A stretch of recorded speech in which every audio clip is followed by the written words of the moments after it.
Hello and welcome to the Women's Football Show. 6 matches from the weekend to bring you with bags of goals, plenty of drama and shock results. Here's what's coming up. Arsenal went in search of their 4th consecutive league win. They travelled to the King Power to face Leicester City. 2 sides with impressive starts to the season went head-to-head.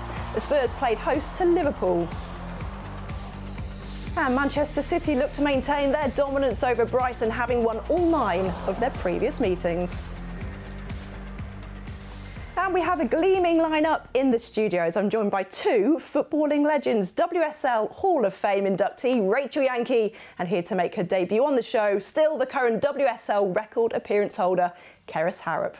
Now, football aside for a moment, on Remembrance Sunday, across all matches this weekend, a moment of reflection was held before kick-off to pay tribute to those who have lost their lives fighting for their country.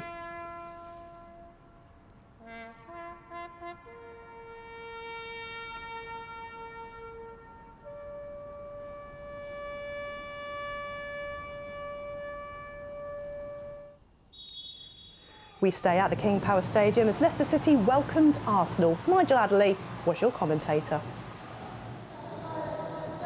Willie Kirk has chosen to make 2 tactical changes and has opted for the experience of Janice Cayman and the pace of Deanne Rose, with Josie Green and Missy Goodwin dropping to the bench following the 2-1 loss at Liverpool. Cayman and Sophie Howard have been paired together to try and deal with the threat of Alicia Russo, who scored a hat-trick against Leicester last season. Arsenal are without Kim Little and Leah Volti due to injury, so Australian international Kyra Cooney-Cross makes her full debut in the Women's Super League, and Frida Marnham, who scored home and away against Leicester last season, they come into midfield. Beth Mead and Vivian Miedemar continue their comebacks from the bench, where they're joined by 17-year-old striker Viviane Leah.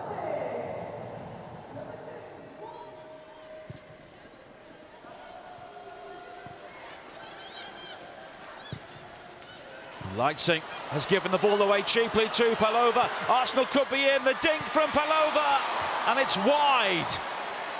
Well, it was a great opportunity, and it was another gift. Janina Leitzing giving it straight to Victoria Palova. She had players in support. She could have given Russo a tap-in, but she went for the delicate lob and failed to hit the target.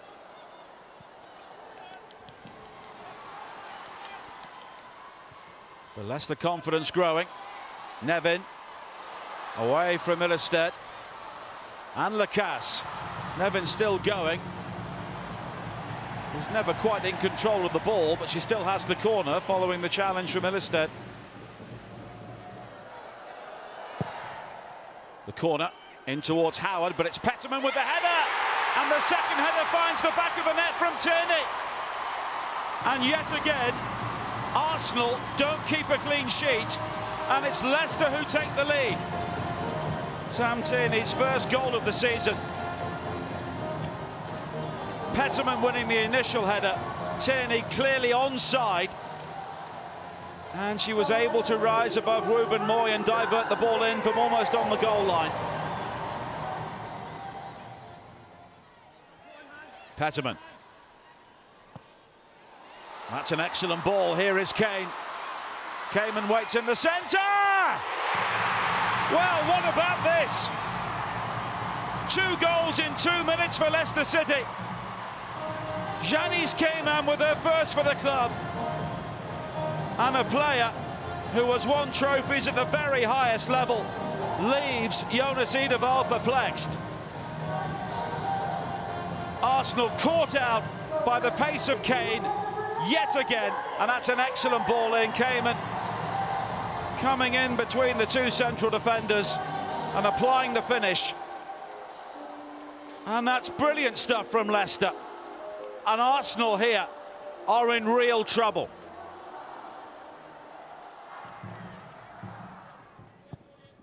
Catholic.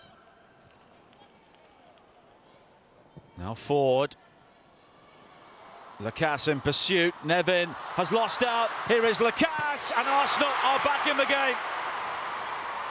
Chloe Lacasse delivering what Jonas Edevar was looking for. Arsenal taking the more direct route. Courtney Nevin caught out, and Chloe Lacasse with a nerveless finish. And the Canadian international has given Arsenal a route back into this game. Cooney cross. McCabe.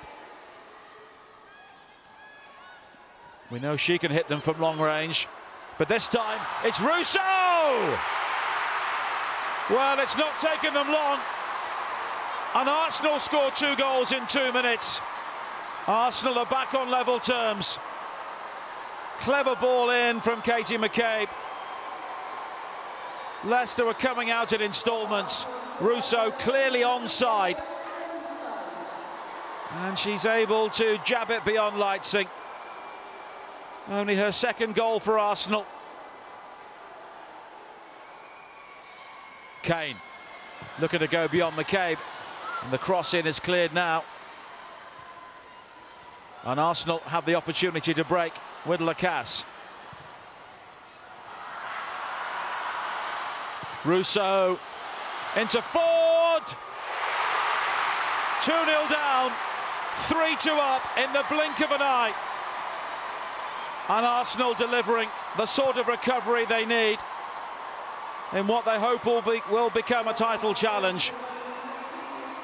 A devastating breakaway. Lacasse picking out Russo. Ford able to deliver an inch-perfect finish. And Alicia Russo has been key to the comeback. Nevin with the free kick. Well, it's not being cleared. Appeals for a penalty, but waved away as Goodwin went down. And here is Cooney cross. Arsenal moving forward again. And they've got support on the overlap. And it's Lacasse again. She can make it 4-2, but in the end, she finds Palova. And Arsenal do have a fourth. And Leicester City have capitulated. Leicester were looking for a penalty at one end, but Palova has made it 4-2 at the other. Goodwin was the player who went down. There was no penalty, and Arsenal from that moment swept forward. There were red shirts everywhere. Lacasse could have scored, but in the end she picked out Palova. Palova, who missed that great chance at 0-0, has now made it 4-2.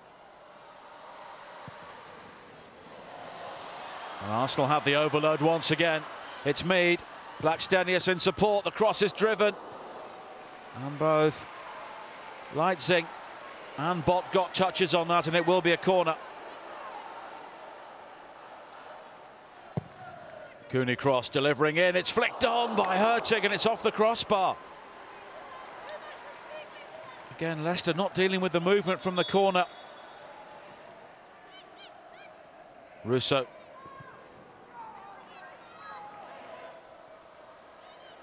Hurtig. And here was an opportunity for Palova. And she finds Blackstenius, and she gets number 5. Well, it was only a matter of time for Stina Blackstenius. And Arsenal really piling on the agony now. Hurtig finding Palova. And she knew where Blackstenius was going to be, and Sophie Howard was caught on the wrong side. And a player of Blackstenius' quality rarely misses in that sort of situation. Now McCabe, Hurtig again. Blackstenius is waiting, but Hurtig goes herself, and it's turned onto the post by Leipzig. And Kuhl is very quickly into the action, into the wide open spaces for Hurtig. Blackstenius and Mead down the centre. It's in towards Mead, and it's off the post. So close to her moment.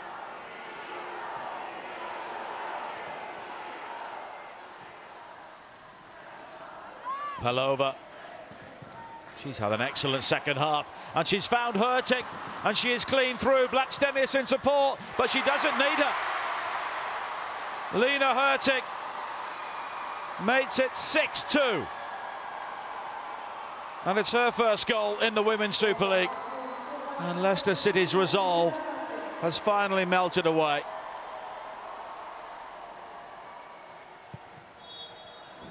Arsenal's powers of recovery in the second half were quite remarkable. 2 goals down, they came out and responded with 6 goals. The ultimate game of 2 halves. It is finished. Leicester City 2, Arsenal 6.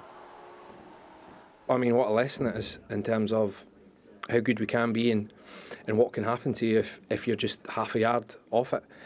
And I thought Arsenal were supremely clinical in terms of their counter-attacks. 6-2 probably doesn't make a big difference, but at 3-2 when we should have a penalty and then they score within 15 seconds and make it 4-2, the game's probably over at that point in terms of our players being shocked and wounded and struggle to come back from it. They press really aggressively, and if you win the 1v1 duels, the whole pitch opens up. But if you lose them, of course, they now open up the pitch on their side. And I think that was the difference for us between the first and the second half. We had better structure behind the ball, then we could punish their defending system. Well, what a way to start the show. An 8-goal thriller. And Rachel, for your former team, Arsenal, a magnificent comeback. Talk to me about the mentality needed to go in 2-0 down at the break to come back and win 6-2. Yeah, I think, you know, the character they've shown, obviously, this is an Arsenal team that are looking to win the league, you know, looking to get back into the Champions League. Going down 2-0, you've got to come out second half and you've got to prove yourself. You've got to, you know, give something to the game and make sure you get 3 points. So I think they showed that, and, you know, it was good character to come back. And Keris, Leicester started so well. They had 2 chances in the first half. They scored 2 goals. Just talk me through them. Yeah, it was a great ball in here from the corner, and Petterman's done well to rise above, but ultimately Arsenal's defending is really poor. Russo's lost her player there, Caitlin Ford's lost hers as well, and it's just simple runs off the back which has caused Arsenal at fault there. And then again here, some good play by Petterman, ball in behind to Kane. It's a great run by Cayman, getting in between, a fantastic finish. But again, Arsenal, you know, there's lots of Woodmoy needs to stay central there, and she's been able to creep in behind it. It's too easy. So from Arsenal's point of view, that'll be poor defending from them. I mean, Arsenal looked a little bit shell-shocked at that point. I would love to know what Jona Seideval said to them at half-time to start this whole comeback. I won't ask you to name who scored which goal in which order, but let's take a look at the Arsenal goals. I'll tell you now, it started with Chloe Lacasse. Yeah, I think perfect that it started with Chloe Lacasse because of how her passion. Look at the way she just wants to win this ball. She never gives up. And I think that's where at half-time they must have been saying you need to be more aggressive, you need to go for it. And she certainly did. So I think that goal really started the Arsenal comeback. And Russo had such a big part to play in this comeback, didn't she, Keris? Yeah, she took up a good position there. Again, Leicester will be defended, disappointed with their defending there, watching the ball, and Russo's been left on her own in that particular case. This one's my favourite though. I mean, look at this goal. Fantastic. Like that's special there. I think Russo, you know, she's such a good player in terms of how she looks for other players. So, you know, special goals. Yeah. Well, I can tell there was no neutrality in the makeup room. Rachel was cheered so loud when the Caitlin Ford opportunity went in. But the goals just kept on coming. It was relentless in the second half. It was. Like Willie said in the interview there, it was the counter-attack from Arsenal. They attacked with pace, and Leicester couldn't deal with that, and it shows there again. Hurtig just left on her own. That's purely from the pace of Arsenal to get forward, and Leicester just couldn't deal with that today. Now, the Leicester boss, Willie Kirk, talked about a stone wall penalty. This was when they were 3-2 down. It was Russo on Goodwin. And we can see not just the penalty shout, but then also what happens afterwards, because Arsenal go straight up the other end and then score. First of all, is this a penalty? I didn't think so, to be quite honest. I thought, as an attacker defending, I think she does well to stop herself from going through the player. And then obviously after it, you know, they break them down, they counter-attack. That, such a nice goal. The fact that Chloe Lacasse could have gone and shot herself and passed it, but no, not for me. Not a penalty. I agree with Rach. We're old school, aren't we? Yeah. So I think if Russo had come through with her left foot and actually swiped Missy Goodwin's legs, then absolutely definitely. But she's purposely tried to stop her left foot and it's planted into the ground. And I think Missy Goodwin's probably looked for that a little bit. But yeah, definitely not a penalty in my eyes. Yes, a very good day in the office for Arsenal. Now, though, our focus turns to two sides who entered the weekend level on points. Liverpool looked to do the double over the North London clubs since their opening day victory over the Gunners, whilst Tottenham aim to extend their four-match unbeaten run. Drew Spence misses her first game for Tottenham since arriving last summer. The midfielder has picked up an injury that is set to keep her out for a few weeks. So Kit Graham makes her first league start of the season. Martha Thomas tops the WSL scoring charts. What a signing she has been since arriving from Manchester United in September. 7 goals in all competitions. 6 of those have come in just 5 WSL games this season. 6 changes from Liverpool's Continental Cup defeat to Manchester City in midweek, but just 2 from their league win over Leicester. Mia Enderby impressed against City and earns her first WSL start, with Kerry Holland also coming in. Jasmine Matthews is out injured, while Missy Beaucairns drops to the bench. Backup goalkeeper Tegan Micah is out with a calf problem, so 16-year-old Eva Spencer comes into the squad.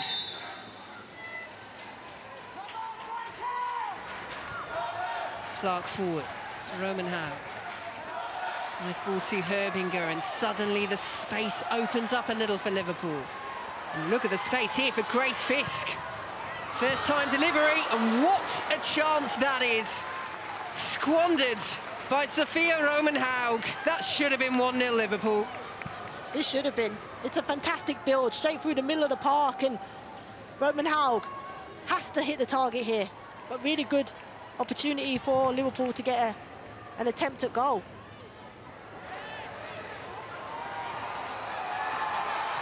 Good strength through the centre for Tottenham, for Celine Bizet. As Thomas ahead of her, Bizet urged to shoot, does so! Lovely goal. Did it all herself, Celine Bizet. First of the season for the Norway international. Oh, she enjoyed that. And so did the crowd here. Tottenham hit the front against Liverpool, 1-0. It's a fantastic goal and a fantastic solo goal. You think about where she picked the ball up from. Carries the ball fantastically well, and Martha Thomas's run is crucial in opening up the space for Bizet to score here. Hits it hard and low and takes the opportunity.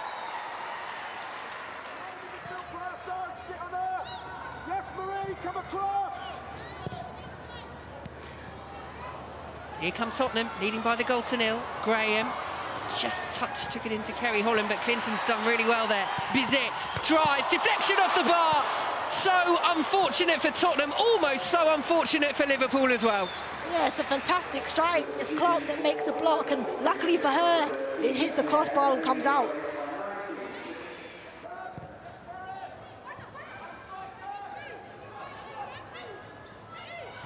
Thomas, little dink ball looking for Bizet. Graham, oh, almost. Well, we know she's got that quality, Kit Graham. Caught this very sweetly indeed. What a fantastic strike that was, and Laws as well caught off her line there. Martha Thomas has dropped into the 10. Clinton out on the left, Bizet on the right, now through the centre. See how that develops. Oh, good delivery, Sophia Roman Haug with the equaliser. Well, she's had a couple of chances in this game and she stuck that one away. Tottenham switched off, Liverpool level. And that's probably the first bit of quality we've seen from Liverpool in those wide areas, and it comes from the substitute Daniels, out on the right-hand side, floats the ball into the box, and Roman Haug has been trying to do this all afternoon. And a first Liverpool goal for Sophia Roman Haug.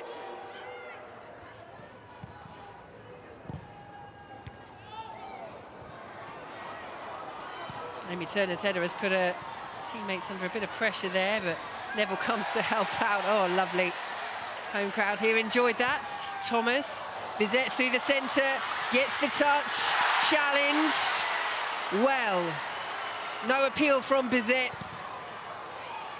And Liverpool have just about done enough there with Gemma Bonner. That's an unbelievable tackle, by the way. Gemma Bonner has to time it to perfection.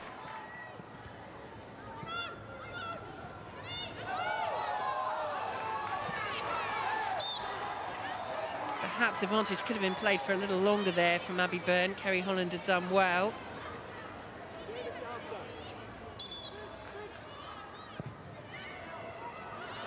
As Liverpool squander a huge chance. What an opportunity. What a great run from Bonnet, but she can't stick it away. She hits it with her laces and it goes over the bar. And 1-1 it finishes, and these two keep pace with each other as they push towards the top of the WSL. It was a little bit disappointing with our positional play in the first half. But look, we'll take the point, especially the way that we started the game. But as I say, I felt if there was going to be a win, it was going to be us at the end. I think it's a tough game. I think Liverpool is actually very good. I think they are this year's one of the best teams we played against. And it's high tempo, they want to press us, we want to play. So tough game. We had the 1-0, but I think a draw is actually fair. So I think it's a good game. So the Spurs boss, Robert Villaham there, Rachel saying a draw was a fair result. Do you agree? Yeah, I probably would agree with him. I think first half, probably Tottenham were the better of the team, and then Liverpool, I think, second half, come back into it and probably look the strongest at the end. Keris, let's take a look back at your former side's goal, because it was an outstanding individual effort from Celine Bizet. Yeah, it was, yeah. She's had a fantastic game today. I know Gemma Bonner got player of the match, but I probably would have given it to Celine myself. She's done really well here. Good work rate to win the ball back, and Martha Thomas makes this for her. She's cutting across. Maybe an unexperienced striker would have pulled out themselves to receive it, to take the shot themselves, but she's created that fantastic space for Celine just by dragging that defender across. And like I say, great finish by Celine. She's on fire. I've seen her play now for a few times over the last couple of games, and you can tell she's really full of confidence, and it's showing now with her striking and also her dodgy celebrations there. Yeah, Celine didn't think twice about going for goal there, did she? Now, Rachel, when it comes to Liverpool, they obviously got their equaliser in the second half, and I think if any team was going to go on and win it, it was probably them. Yeah. Talk me through their equaliser. I think Van der Sanden first plays it out wide. I think for me, it's her dynamic run into the box here that gets Amy Turner's attention and leaves Roman Howe for pretty much a free header. Should the defence have done better there? Yeah, I think so. I think Amy Turner doesn't need to go into that challenge there. And now she's coming back. She can't open up. She now sees Van der Sanden there, which then I think Tottenham getting themselves in a bit of a disarray really, because the right back needs to come in. They need to sort themselves out earlier in their defensive shape. But you know, credit to Liverpool. They've worked it well. We didn't show all of the challenges there, but it was a physical old afternoon, wasn't it, Keris? One of the things that impressed you, though, was Spurs' work rate when out of possession. Yeah, it's something I've been really impressed with them over the last few games I've watched, is the work rate this year, the desire for the players to win the ball back, and that certainly in the first half was causing Liverpool some real issues. You see here, Ash Neville doing what she always does, getting stuck in, misses the challenge that time, but Ev's there to back her teammate up, and then Ash gets back. But yeah, that work rate is ultimately, in my eyes, is what is allowed Tottenham to get to the position at the minute in the league, and if they continue to do that and keep making it hard for teams, then they won't concede too many goals this season. Is this something that was lacking maybe last year when they were struggling? I think so, yeah, and that naturally happens when you're struggling as a team and confidence is low. Maybe your desire to work as hard maybe isn't there, but the team are firing this year. I've heard some real positive things from my former teammates there, loving playing under the new coach and the style of play they've got, so hopefully they can keep pushing onwards and upwards, but these type of games they still need to try and get those 3 points where they can. Yeah, Spurs are going really nicely this season, aren't they? One thing is lacking, though, potentially in defence. They've only had one clean sheet in 23 games. How do they tighten things up at the back? I think it's little basic things. So you saw there with the goal and a couple of chances that Liverpool had towards the end, is just things like open up your body when you're defending crosses or corners or balls coming in wide, and checking your shoulders. And it's happened in some of the other games as well, hasn't it? Not just this Tottenham game, but maybe a bit of defensive practice across the whole league, and just the basics. So this is all stuff that they can go back onto the training pitch and fix. But yeah, open body shape and communicating and passing on players is a key change that I think can happen and tidy things up for Spurs. Well, if you think back to this time last season, Spurs were going 9 games without a win. I know you're a part of that team. We'll gloss over that. It's been a real turnaround, hasn't it? But look, our next stop is to Manchester, as City looked to bounce back following their defeat at the hands of Arsenal last weekend. They welcomed a Brighton side who had failed to keep a clean sheet in all their last 15 away WSL matches. Chris Legg watched the action unfold.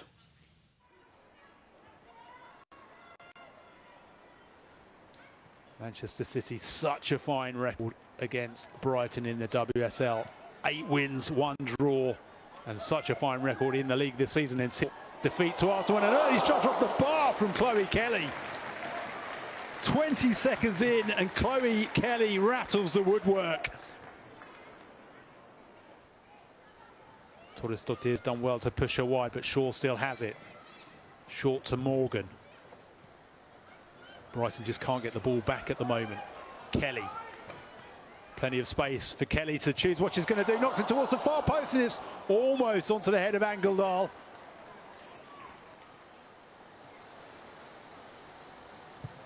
Kennedy with the shot, but it's over the bar.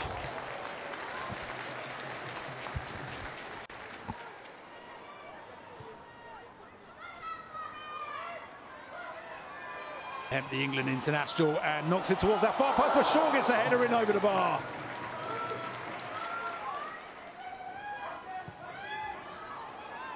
Given away though, and Fowler picks it up for City, who can break in numbers here. And it's with Kelly in a bit of space. Kelly whips it across to Hemp at the far post. Hasegawa to Jess Park. Park plays it short to Kelly. Kelly, she can hit them from here. She does hit it. Oh, just wide of that right-hand post. Takes it beyond Bergsvan. Gets the crossing towards Hemp. Really good save on this occasion. Hemp. Hemp slides it through to Fowler. Flag stays down. Fowler takes on the shots. Bagley saves it. Comes back to Castellanos. Bergsvan to Torres-Dottir. Across to Karabali. Brighton just sensing they could go for it here. Bremer slides it in, it's knocked in by Lee. Lee Gyun-min against her former club. Is this going to be a smash and grab for Brighton? They've never beaten Manchester City in the WSL. They're 1-0 up with 10 minutes to play. Lee Gyun-min, the substitute. Well, this was a great run forward by another former City player, Paulina Bremer, with the perfect cross for Lee to snaffle home from 2 yards out. City looking to rescue something here. Kelly with a corner, hangs it up towards the far post, headed back in, and Bergsvan clears it almost off her own line. Fowler picks it up for City. She works room for the cross in towards Hemp, brings it down really well. Gets the volley in off the bar. It's come off the back of Bagley, and somehow that Brighton goal survives. To win away at Manchester City would be really quite something, but Chloe Kelly looking to change that now. Still Chloe Kelly drags it back towards the edge of the 6-yard box. Kelly with the shot. Bagley stands true and once more palms it behind. Frustrating afternoon for Chloe Kelly, denied time and again by Sophie Bagley. Kelly tries to take it beyond Kullberg. Done well here, Chloe Kelly. Sarri clears it. Keating is inside now, the Brighton half, and the referee blows the full-time whistle, and Brighton celebrate one of the greatest results in their WSL history. They have delivered a crushing blow to Manchester City's WSL title hopes. It has finished Manchester City 0, Brighton and Hove Albion 1. Disappointing for us. I think losing that home record that we've worked so hard to get. I thought we would just off it today. There's something that wasn't quite right. We started the game pretty well. We hit the bar within the first minute and the first attack we have in the game, and gradually from there it kind of regressed into a bit of a passive performance. We wanted to get the fans behind us, and we just didn't give enough energy to get them right behind us, and they were great in the last 10-15 minutes or so to try and drive us on. Yeah, I think we reflected on some areas that we could be better in managing that final 7 minutes last weekend, and I think we probably deserved it last weekend, and we definitely deserved it today. We knew we would be without the ball a lot because City are fantastic on the ball, and we would have to manage some of their threats. I think the changes that we made at halftime certainly changed the game and started to negate some of the areas that they were getting into our box, and actually that forced them to deliver from outside of the box. And it's just a credit to the adaptability of the group, the resilience that we're building within our performances, and we said we knew if we got one chance we had to take it. Well, I tell you what, Manchester is a long old road trip for Brighton. I imagine it's a very happy bus ride home this evening. But has this win against a top four, the so-called Big Four, been coming? Because we saw Brighton go 1-0 up against Chelsea and then lose. They went 1-0 up against Manchester United and then draw. Did you see this coming, Rachel? I think everybody saw that Brighton have really improved. You know, they look a lot better than they did previously. But to go to Manchester City and win away at Manchester City, that's such a hard ground. So no, I don't think people would bet that they would go there and do that. But you know, what they've done is they were fantastically organised and come off with a win. It's fantastic 3 points. Melissa Phillips, the Brighton manager, said after the game if they had a chance they had to take it. They had just 3 shots on target, but it doesn't matter because they got the only goal of the game, Karis. You're right, yeah, but a lot of teams going to Man City will experience that. You rarely get many chances against Manchester City, but it's great play here by Pauline Bremer. I think the defending could definitely been a lot better, but it's a good ball in and great finish at the back post by Lee. But you know, Man City will be disappointed with their defending here. Alana Kennedy-Meyer should have just stayed central, because you can see the left back there. She's got 3 players against 1. She's made the right decision to try and affect the front striker, but she hasn't quite managed to get to the ball, and Lee's just free there at the back post. A real poor defending from Man City there, but credit to Brighton. They, like you say, took the chances that they were given. Well, if Brighton took their chance, Manchester City did everything but, Rachel. 35 attempts on goal, 13 of those on target. How wasteful were they this afternoon? I mean, some of it's unlucky, obviously, if you hit the post, you know, some of the chances that they had, but these are the games that, you know, you get that many chances. If you're a team that want to be, you know, champions again, you need to put one of those in the back of the net. So, for me, you know, some of these that... Did you ever have an afternoon like this where it just wouldn't go in? I think the difference is we'd always try and find a way, and more often than not, it'd be the last minute that you found the way. I think that one by Roord before, where she hits into the keeper, you know, she's got to find the corner there. It was an off day for Manchester City, which for them is really disappointing, but you know, not for the lack of trying. Yeah. Well, as wasteful as Manchester City were, we have to give praise not just to the Brighton defence, but also Sophie Bagley in goal for them as well today, Karis. Yeah, she had a really good game. She had to be with those 35 chances. Obviously, not all of them she saved, but a lot of them she did. And you see here, she's, well, good defending first of all in this particular instance, but there's chances coming up where, you know, she's not been playing regularly for Man United. She's been sitting on the bench, but she's made a real bright start to her time at Brighton, and she's had a fantastic game today. So, certainly proven herself. There's talks of maybe an England call-up. We'll see. I think that's maybe a bit too soon, but as long as she keeps performing well and ultimately playing and keeping her team in the game, then yeah, you never know what's going to happen. But overall, she'll be really pleased with her performance today. And I think she took one in the belly there, a bit winded, but yeah, you've got to put your body on the line with your goalkeeper, and that's part of the job. Yes, hopefully she's got her breath back now. Well, now it's time to round up the 3 remaining matches, starting with the league leaders Chelsea as they travel to Everton. Emma Jones talks us through the best of the rest of the action.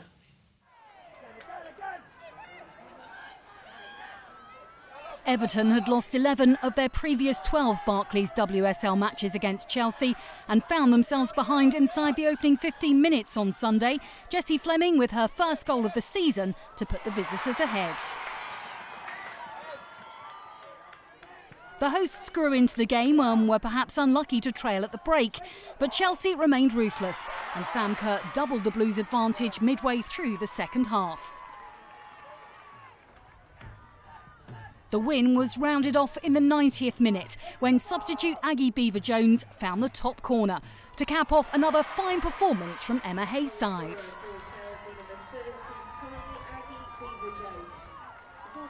Overall really good first 30 minutes. Thought we were dominant, aggressive, took a good goal with Jessie Fleming, maybe a little careless last 15. Everton grew in the game.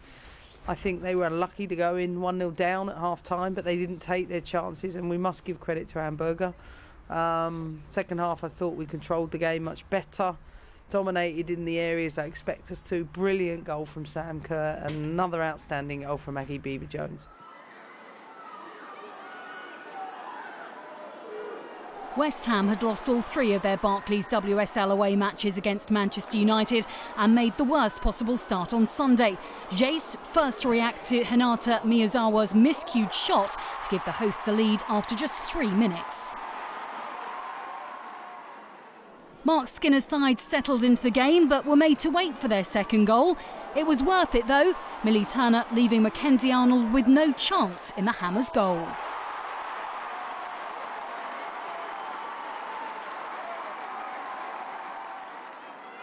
Things quickly got worse for the visitors, as in first half stoppage time, Nikita Parris added to her impressive tally against West Ham after a lovely pass from Ella Toone.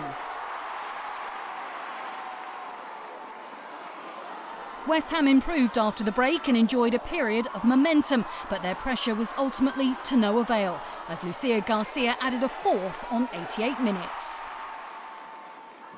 Moments later, it was 5, a quick corner between Katie Zellum and Ella Toone before Melvin Mallard got the goal to seal a statement win for Manchester United.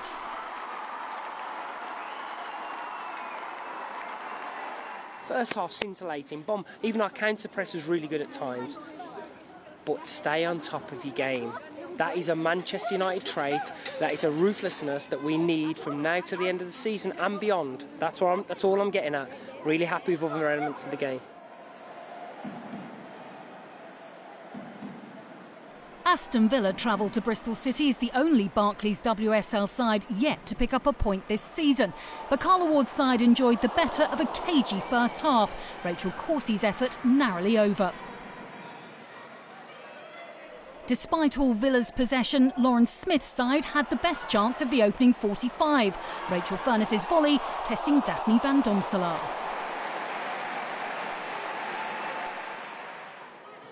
The deadlock was eventually broken on 77 minutes. Substitute Ebony Salmon's cross deflecting off defender Megan Connolly and past goalkeeper Olivia Clark. Salmon doubled the visitors' lead 9 minutes later, beating Clark at the second attempt from a tight angle. A deserved first win of the season for Aston Villa, which eases the pressure on manager Carla Ward. We got back in after Chelsea and we had some, have a look at November. We've set ourselves a target and we're going to go after that. We fully believed in this group. Yes, it's been a tough start, but look, we're a group that want to win football matches, and that today hopefully kickstarts what we want to do in November. So Villa finally get their first league win of the season. That's after scoring 5 goals midweek in the League Cup. Rachel, is that easing the pressure on Carla Ward? Yeah, it's got to be. I mean, that was a huge game because, Bristol, if they'd gone and won that, then it takes them that little bit clearer of Aston Villa questioning themselves. So I think, that's a massive win for them. And Manchester United, they're still unbeaten. The fact they had 5 goals today, 5 different goal scorers, JC getting off the mark in the league as well today. Is that their most complete performance this season, do you think? Yeah, I'd say so. I mean, the fact that you've got different goal scorers, you've got defenders coming up and pitching in and getting goals, good goals as well by Millie Turner. I think for them, they look solid at the back. They look like they're having fun up front. Keris, in terms of Chelsea, had there been any worries this week about Emma Hayes' departure announcement potentially rocking the boat and the players not responding very well? Any of those worries went completely out the window today, didn't they? Because they looked just as strong as they did before the announcement. Yeah, I think with how much the players love and respect Emma, I think they will want to use that as motivation to win the league, send her off with winning the Champions League as well. So it certainly will have the opposite effect. I think for me, knowing that, I'd be the same as well. So it's had a positive effect all round and hopefully that continues. And it's only fitting that we have you on the show this week, the week that Sophie Ingle finally joined you in the club that you've been the only member of for quite a while now, of WSL record appearance holder. She now joins you on 183 caps. Is she a welcome member of your club? And did you always think it'd be Sophie that'd be the first to join you in it? She's welcome, I guess. I need a tear to wipe my eye, but no, she's welcome. I knew it'd be either Sophie or maybe Millie Bright that would catch me up. I knew it wouldn't last for long, but I've enjoyed it while it's been there. But no, she's a welcome member, and long may her appearances continue. Might be time for a comeback from you. Well, let's see how all that affects the Barclays Women's Super League table. Chelsea stay top of the table whilst Arsenal jump from 5th to 2nd. Manchester United complete the top 3.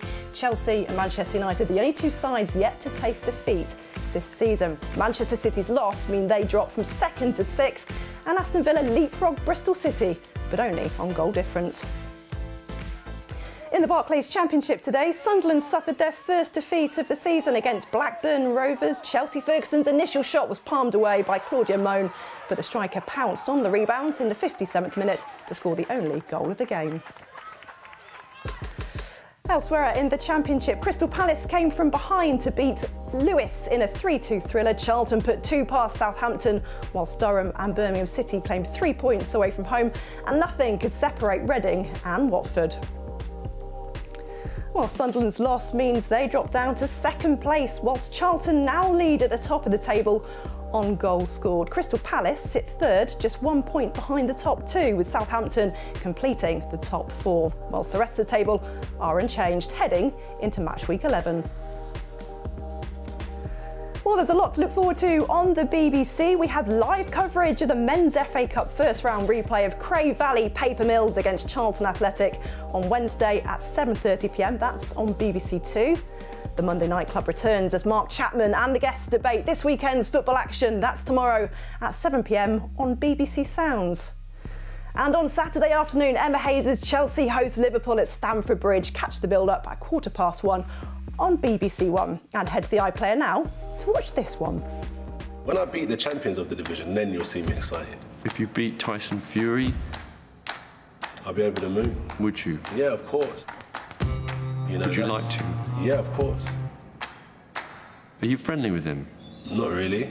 Louis Theroux interviews. Watch on BBC iPlayer. Well, Keris, Rachel, thank you so much for joining us. We'll be back next week. Thank you for joining us. We'll see you then. Goodbye.